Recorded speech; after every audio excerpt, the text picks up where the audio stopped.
마지막으로 여러분에게 드리고 싶은 질문이 이겁니다. 과연 요나는 하나님의 원하심과 같은 원함이 있었는가? 과연 요나는 하나님의 마음과 같은 마음이 있었는가? 그리고 우리에게도 던져봐야 되는 질문이 뭐냐면요. 우리의 마음에 하나님의 마음과 그 마음과 같은 마음이 있는가입니다. 더 구체적으로 말씀드리면요. 하나님의 긍휼하심과 같은 긍휼함이 우리에게 있는가입니다. 그리고요. 더 구체적으로 말씀드리면 하나님이 사람들을 향하여서 가지고 계셨던 그 긍휼하심이 우리에게도 있는가입니다. 마지막 장을 통해서 우리는 대조를 봅니다. 하나님의 마음과 요나의 마음이 얼마나 다른지를 보게 됩니다. 요나는 계속해서 니느웨가 멸망되기를 원했지만 하나님께서는 죽기까지 니느웨가 멸망하지 않기를 원하셨던 그 마음을 요나서를 통해서 보여주고 계시다라는 겁니다. 하나님의 마음에 니느웨를 살리시기를 원하셨다라는 겁니다.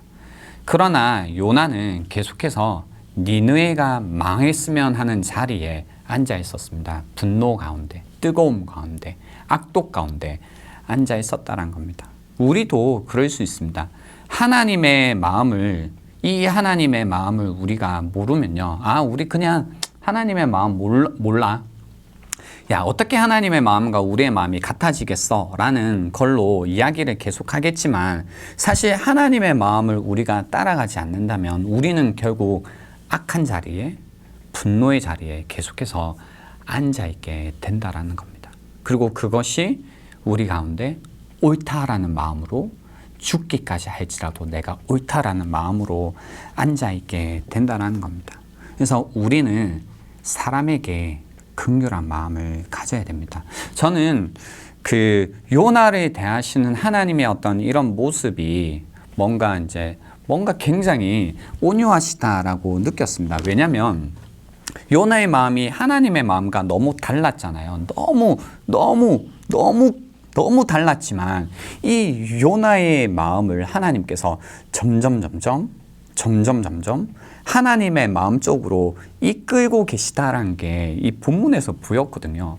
계속해서 가르쳐 주시잖아요. 나의 마음이 이렇다. 나의 마음은 이렇다. 나의 마음은 이렇게 향하고 있다를 계속해서 그분의 긍휼하심을 계속 요나에게 알려주셨다는 겁니다. 요나의 이름의 뜻이 무엇이었죠? 어리석고 무감각한. 그죠? 이 어리석고 무감각한 이 하나님의 마음에 대해서 어리석고 무감각한 요나를요. 어디로 계속 이끌고 계시냐면 아미떼의 아들. 무슨 뜻이라고 했죠? 신실함의 아들, 신실함의 자녀로 계속해서 바꾸어 가시는 하나님의 손길이 보인다는 겁니다. 사실 오늘 본문은 내가 어찌 아끼지 않겠느냐라는 질문으로 끝납니다. 그죠? 내가 어찌 아끼지 않겠느냐. 여기에 대한 요나의 반응은 우리가 모릅니다. 흔히 말하는 열린 결말이죠. 그렇지만 이것이 열린 결말인 이유는 이 질문을 우리에게 하기 때문입니다. 그죠? 내가 어찌 아끼지 않겠느냐. 그래서 우리에게도 물어보는 겁니다. 너희의 마음은 어떠하냐? 너희에게도 이런 하나님의 긍휼하신 마음이 있느냐? 멸망시키지 않는 것, 죽기까지 할지라도 옳다라고 말씀하시는 하나님의 그 긍휼하심이 우리에게 있는가라는 겁니다. 우리의 마음은 요나의 마음과 같은지 아니면 우리의 마음은 하나님의 마음과 같은지 우리는 우리에게 임한 하나님의 긍휼을 기뻐하지만 다른 누군가에게 임한 하나님의 긍휼하심에 관해서는 분노하고 있는지 어쩌면 질문하고 있을 수 있습니다. 우리가 지내다 보면 그렇거든요. 이 관계, 사실 관계 때문에 우리가 힘들잖아요. 우리가 힘들어하는 대부분의 문제는 관계거든요. 근데 우리는 하나님의 긍휼하심을 받을 자격이 없잖아요. 그러니까 어떤 수고도 어떠한 우리가 애씀을 통해서 하나님의 긍휼하심을 받을 수가 없죠. 근데 그죠? 그럼에도 불구하고 우리는 하나님의 긍휼하심을 입은 자가 됩니다. 그러니까 살 수 있는 거든. 그러니까 구원을 받았거든요. 그렇지만 우리가 다른 누군가를 볼 때요, 하나님의 긍휼하심을 받을 자격이 없고 하나님의 긍휼하심을 받기에 어떤 일도 하지 않았고 어떤 애씀도 없었다라고 생각이 들면 그 사람에게 하나님의 긍휼하심, 하나님의 용서, 하나님의 자비가 향한다라는 걸 생각만 해도 어떤 마음이 드냐면 분노하는 마음이 들죠. 야, 뭐 저런 사람에게, 어떤 저런 인간에게 하나님의 긍휼하심이 임할 수 있어. 그러니까 어떻게 하나님의 긍휼하심이 임할 수 있어란 건 뭐냐면 우리는 그렇게 표현하지 않고요. 내가 어떻게 저 사람을 용서해 줄 수 있어. 내가 어떻게 저 사람을 이해할 수 있어. 어떻게 내가 저 사람에게 긍휼한 마음을 품을 수 있어 라는 것이 바로 그런 의미다라는 겁니다. 우리는 요나입니다. 우리는 무감각하고 어리석습니다. 이런 상황이 될 때마다 우리가 받은 하나님의 그 긍휼하심에 관해서 또 무감각해지고 또 어리석기 시작합니다. 잊어버립니다. 하나님이 나에게 베풀어 주신, 그죠? 우리가 멸망하지 않기 위해서 죽기까지 베풀어 주신 그 하나님의 긍휼하심, 그 예수 그리스도를 우리는 또 잊어버립니다. 그 십자가의 사랑을 우리는 잊어버립니다. 우리를 위해 피 흘리기까지 우리를 긍휼히 여겨주신 그 사랑의 마음을 우리는 또 잊어버린 겁니다. 그렇기 때문에 우리는 또 뜨거워집니다. 그 가운데 우리는 또 분노하게 됩니다. 그 가운데 우리는 또 하나님을 향하여서 하나님, 내가 사는 것보다 죽는 게 낫겠다라는 이야기를 또 하는 겁니다. 이 요나서를 마치면서요, 여러분, 다시 한번 우리에게 임한 하나님의 긍휼하심을 생각할 수 있는 시간이 될 수 있으면 좋겠습니다. 그 가운데 우리의 마음이 다시 한번 하나님의 마음, 하나님의 그 긍휼하심을 향하여서 우리의 마음도 한 발자국 더 움직이는 시간이 되면 좋겠습니다. 그리고 또 한 가지 더는요, 무엇이냐면 이 요나서라는 것이 사실 니느웨 사람들 읽으라고 적힌 성경이 아니라는 거죠. 누가 읽으라는 거라면요, 이스라엘 자손들 보라는 겁니다. 그죠?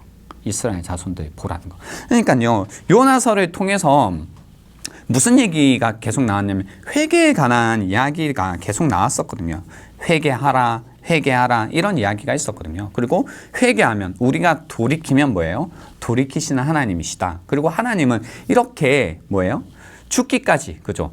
멸망시키는 걸 죽기까지 할지라도 원치 않는, 죽기까지 할지라도 멸망시키지 않는 것이 옳다고 하시는 하나님이시다. 그죠? 은혜로우시고 자비하시고 성내는 걸 더디하시고 인애가 풍성하신 하나님이시다라는 이야기를 하고 있는 겁니다. 이런 하나님이시지만요, 이스라엘 자손이요, 못했어요. 뭘 못했냐면요, 하나님께 돌아오지 못했어요. 그래서 결국 심판이 임해요. 그러니까 하나님은 어디 계시냐? 그죠? 하나님이 정말로 우리를 긍휼히 여기시냐? 우리를 사랑하시냐? 이런 질문 가운데 결국 그들은 하나님께 돌아오지 못했어요. 근데 뭐라고 하나님이 얘기하세요? 내가 어찌 아끼지 않겠느냐. 그러니까 언약 백성이 아니었던 니느웨 사람들도 이 사람에 관해서 하나님이 이런 마음이 있는데, 니느웨 사람들도 내가 이렇게 긍휼함이 있는데 너희들을 향해서 내가 어찌 이런 긍휼한 마음이 없겠냐. 내가 어찌 너희들도 아끼지 않겠냐. 내가 어찌 너희를 아끼지 않겠냐 라고 이야기를 하시는 겁니다. 우리를 아끼시는 하나님, 우리를 긍휼히 여기시는 하나님, 이 하나님을 여러분이 요나서를 통해서도 다시 한번 만날 수 있는 시간이 될 수 있으면 좋겠습니다. 하나님께서는 은혜로우시고요, 하나님께서는 자비하시고요, 하나님은 성내기를 더디하시고, 하나님께서는 그분의 헤세드, 이 언약적인 사랑에 풍성하신 분이시다라는 겁니다. 이 하나님께로 다시 돌아오는 그런 시간이 될 수 있으면 좋겠습니다. 여기까지 제가 준비한 거고요. 무엇보다 요나서를 통해서 여러분이 다시 한번 하나님의 마음을 향해서 나아갈 수 있으면 좋겠습니다. 하나님의 긍휼하심에 의해서 마음이 설득된 사람만이요, 그 긍휼하심을 입은 자만이 하나님을 따라갈 수 있습니다. 하나님의 뜻을 행할 수 있습니다. 이것이 요나서의 이야기라고 생각합니다. 그래서 마지막으로 나에게 하나님의 긍휼하심, 그 마음을 알고 있는지 다시 한번 물음으로써 이 시간을 마치고 싶습니다. 마지막이니까요, 제가 기도하고 마치도록 하겠습니다. 하나님 감사합니다. 요나서를 통해서 우리를 아끼시는 하나님을 말씀해 주심에 감사합니다.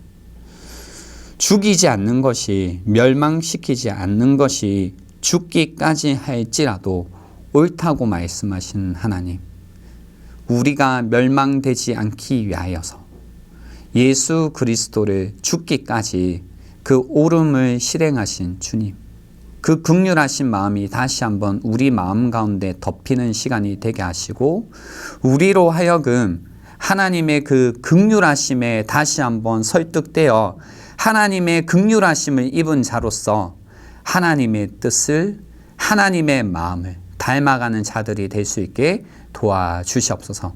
감사드리며 예수님의 이름으로 기도드립니다. 아멘. 지금까지 수고하셨고요. 다음 시즌2에서 만나도록 하겠습니다. 안녕.